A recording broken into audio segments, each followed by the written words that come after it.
Welcome to the social selling training video. Today we're going to focus on improving your social selling index on LinkedIn, in particular for the category of establishing your professional brand. So the first thing we're going to do is take a look at where your score already lies today. If you go into your Sales Navigator account, you can see your social selling index, and this is a metric that LinkedIn creates for all of its users to determine how strong of a social seller that you are. Today we're going to focus on the category of establishing your professional brand, which ranges from 0 to 25. And the reason why this is important is because if you can improve your landing page, your LinkedIn profile, to do as much work for you as possible 24/7, then it can give an accurate description of what you do and how you can help your customers to prospects any time of the day as they research you and your company. So the first thing we're going to do as we get started is go into, on the right-hand side, under Profile, Edit Profile, we'll go ahead and select No on this Notify Your Network. You want to make sure that it's moved to No or Off so that it does not alert your network to the changes that we're about to make, and we can turn it back on when we're finished. Next thing we want to look at is our URL here. If you have a bunch of letters and numbers and stuff at the end of your URL, we want to go ahead and make sure that's a clean URL. So you click the gear next to your URL, and this takes you to how your public profile appears to people that you're not connected to. What you want to make sure you do here is click this pencil mark and delete any numbers or letters at the end. You can put your first name, last name, a period in between, initials, whatever you'd like, and now you've got a nice clean URL you can use in your email signature, on your business card, on your website, anywhere you'd like. While we're here, let's also take a look at how our public profile appears to people we're not connected to. You want to make sure that you have Make My Public Profile Visible to Everyone selected, and that you have the components of your profile selected that you'd like to be public.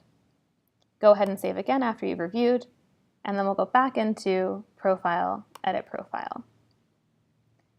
Our next tip is going to be under Contact Information.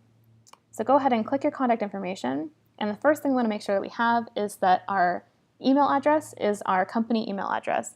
You can certainly have your Gmail or your personal email attached to your LinkedIn account as a secondary email. You want to make sure your primary email address and the one that you have customers directed towards is your company email.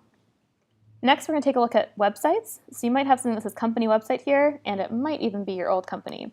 So you want to make sure is that you validate it's your current company, and also if you choose other instead, it gives you the opportunity to put a custom label on that URL. So you can put something like Visit NetSuite or whatever you'd like here, and you can have up to 3 websites. So here I've got the NetSuite URL, I've got the LinkedIn page for NetSuite, and I've got my personal website.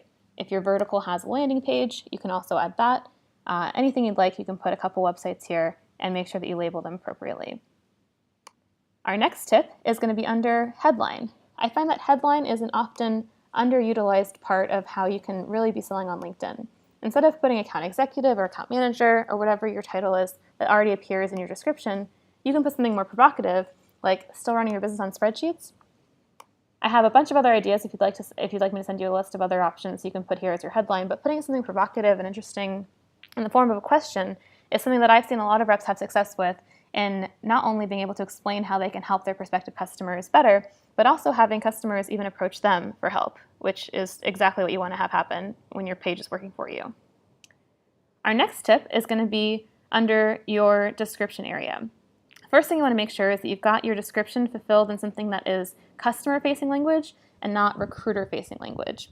If you do have information about your quota achievement or that you've made President's Club, the place to put that is not under your description, but under an award or an honor. So you can certainly add awards and honors to your profile and it will show up under your description. That's where you put more recruiter-facing information like how good of a sales rep you are. Your customers don't really care about that though, so you want to make sure that you have customer-facing language in your description. If you'd like some examples, I'd be happy to send them to you, or if you want to run a draft by me, also happy to help with that. The next thing we want to do is under each section, you want to make sure you've got some rich media content working for you. So you can put in customer success videos or demos, and the place where you can do that is underneath the square right next to your job description. It lets you add a link. So let's say I want to add in a video of the NetSuite product demo. You can find content on the hub or on the NetSuite YouTube channel, but let's just put this generic NetSuite video demonstration into our profile here. Copy the link, paste it in here, and when we hit continue, it will automatically bring in the information from YouTube in terms of the description and the title. You can modify it and change it, and then go ahead and add that to your profile. Now we're all set to switch our notifications back to on, or yes. And this has been how to improve your social selling index, in particular for establishing a professional brand. Look forward to seeing you in the next video.